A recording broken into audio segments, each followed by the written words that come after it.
Hi hello everyone, welcome back to my channel. ಇವತ್ತಿನ recipe ಇದಕ್ಕಿದ ಅವರೆಕಾಯಿ ಸಾರು.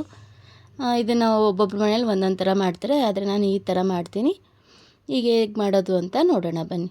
ಮೊದಲಿಗೆ ಒಂದು ಬಟ್ಲಷ್ಟು ಹಿದಕಿದ ಅವರೆಕಾಯಿ ತೊಗೊಂಡಿದ್ದೀನಿ. ಹಾಗೆ ಒಂದು 1/4 ಇಂಚಷ್ಟು ಶುಂಠಿ ಸಣ್ಣ ಸಣ್ಣದಾಗಿ ಕಟ್ ಮಾಡಿ ಇಟ್ಕೊಂಡಿದ್ದೀನಿ. ಹಾಗೆ ಇದು ಸಾಂಬಾರು ಈರುಳ್ಳಿ. ಇದು ಉಂಡೆ ಉಂಡೆ ಹಾಕಿದರೆ ಸಾರಲ್ಲಿ ತಿನ್ನೋಕೆ ತುಂಬ ಚೆನ್ನಾಗಿರುತ್ತೆ. ಸ್ವೀಟಾಗಿ ಅದು ಒಂಥರ ಟೇಸ್ಟ್ ತುಂಬ ಚೆನ್ನಾಗಿರುತ್ತೆ. ಅದಕ್ಕೆ ನಾನು ಪ್ರತಿ ಸತಿನೂ ಇವನ್ನೇ ಹಾಕೋದು ಅವರೆಕಾಯಿ ಸಾರಂದರೆ.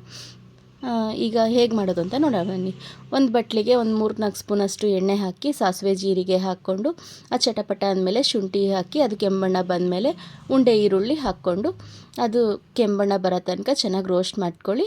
ಯಾಕಂದರೆ ಆಮೇಲೆ ಬೇಯೋದಿಲ್ಲ. ಸ್ವಲ್ಪ ಅದು ಕೆಂಬಣ್ಣ ಬಂದ ನಂತರ ಮುಂಚೆನೇ ಇಟ್ಕೊಂಡಿದ್ವಲ್ಲ ಅದು ಅವರೆಕಾಯಿ ಕೂಡ ಹಾಕ್ಕೊಂಡು ಅದು ಲೈಟಾಗಿ ಒಂದು ಸ್ವಲ್ಪ ಫ್ರೈ ಮಾಡಿಕೊಂಡು ಅದು ಮುಳುಗೋ ತನಕ ನೀರು ಹಾಕ್ಕೊಂಡ್ಬಿಟ್ಟು ತಟ್ಟೆ ಮುಚ್ಚಿ ಚೆನ್ನಾಗಿ ಬೇಯಿಸ್ಕೊಳ್ಳಿ.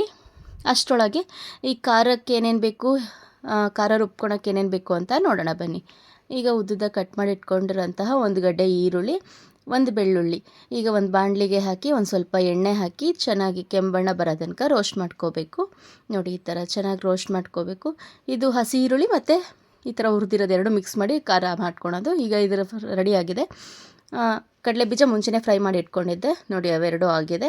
ಈಗ ಒಂದು ಗಡ್ಡೆಯಷ್ಟು ಹಸಿ ಈರುಳ್ಳಿ, ಒಂದು ಗಡ್ಡೆಯಷ್ಟು ಹಸಿ ಬೆಳ್ಳುಳ್ಳಿ, 1 ಇಂಚಷ್ಟು ಶುಂಠಿ, ಒಂದು ಅರ್ಧ ಚಿಪ್ಪಷ್ಟು ಕಾಯಿ, ಹಾಗೆ ಒಂದು 7-8 ಟೊಮೆಟೊ, ಒಂದು 2 ಸ್ಪೂನಷ್ಟು ಸಾಂಬಾರು ಪುಡಿ, ಒಂದು ಸ್ವಲ್ಪ ಕೊತ್ತಂಬರಿ. ಈಗ ಇದನ್ನು ಮತ್ತೆ ಮುಂಚೆನೇ ಹುರಿದಿಟ್ಕೊಂಡಿದ್ವಲ್ಲ ಈರುಳ್ಳಿ, ಬೆಳ್ಳುಳ್ಳಿ, ಶೇಂಗಾ ಅದು ಎಲ್ಲ ಫುಲ್ಲೆಲ್ಲ ಹಾಕ್ಕೊಂಡು ಮಿಕ್ಸಿ ಜಾರ್ಗೆ ಹಾಕ್ಕೊಂಡು ನೈಸಾಗಿ ರುಬ್ಕೊಳ್ಳಿ. ತರಕಾರಿ ಬೇಡ, ತುಂಬ ನೈಸಾಗಿರಲಿ. ಈಗ ಇದು ನೋಡಿ ಅಷ್ಟರೊಳಗೆ ಇದು ಬೆಂದುಬಿಟ್ಟಿದೆ. ಕಾಳು ಇಸುಕಿ ನೋಡಿರಿ, ಚೆನ್ನಾಗಿ ಬೆಂದಿದ್ರೆ ಮಾತ್ರ ಖಾರ ಹಾಕಿ. ಈ ಖಾರ ಹಾಕ್ತಿದ್ದೀನಿ ನೋಡಿರಿ, ಅದು ಚೆನ್ನಾಗಿ ಬೆಂದಿದೆ. ಈ 1/4 ಸ್ಪೂನಷ್ಟು ಅರಿಶಿಣದ ಪುಡಿ ಹಾಕಿ ರುಚಿಗೆ ತಕ್ಕಷ್ಟು ಉಪ್ಪು ಹಾಕ್ತಿದ್ದೀನಿ. ನಿಮಗೆ ರುಚಿಗೆ ಎಷ್ಟು ಬೇಕೋ ಅಷ್ಟು ಉಪ್ಪು ಹಾಕ್ಕೊಂಡು ಚೆನ್ನಾಗೆಲ್ಲ ಮಿಕ್ಸ್ ಮಾಡ್ಕೊಳ್ಳಿ.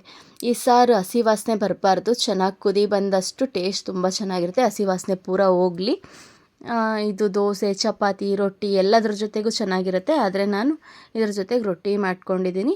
ನೋಡಿ, ಇದು ಚೆನ್ನಾಗಿ ಈ ಥರ ಕುದಿ ಬರ್ತಾಯಿದೆ. ಈಗ ಈ ಸಾರು ರೆಡಿ ಆಗಿದೆ. ಈಗ ನೋಡಿ ರೊಟ್ಟಿ ಮಾಡ್ಕೊಂಡಿದ್ದೀನಿ ನಾನು. ರೊಟ್ಟಿ ಜೊತೆಗೆ ಎಲ್ಲ ಅನ್ನ, ಚಪಾತಿ, ಮುದ್ದೆ, ದೋಸೆ ಎಲ್ಲ ಜೊತೆಗೆ ಚೆನ್ನಾಗಿರುತ್ತೆ. ಈ ಅವರೆಕಾಯಿ ಸೀಸನ್ ಮುಗಿ ಅಷ್ಟರೊಳಗೆ ನೀವು ಕೂಡ ಒಂದು ಸತಿ ಮಾಡಿ ನೋಡಿ, ಹೇಗೆ ಬಂತು ಅಂತ ಕಮೆಂಟ್ ಮಾಡಿ. ಇನ್ನೂ ಯಾರ್ಯಾರು ನನ್ನ ಚಾನಲ್ ಸಬ್ಸ್ಕ್ರೈಬ್ ಮಾಡ್ಕೊಂಡಿಲ್ಲೋ ಎಲ್ಲರೂ ಸಬ್ಸ್ಕ್ರೈಬ್ ಮಾಡ್ಕೊಳ್ಳಿ, ಶೇರ್ ಮಾಡಿ. Thank you for watching.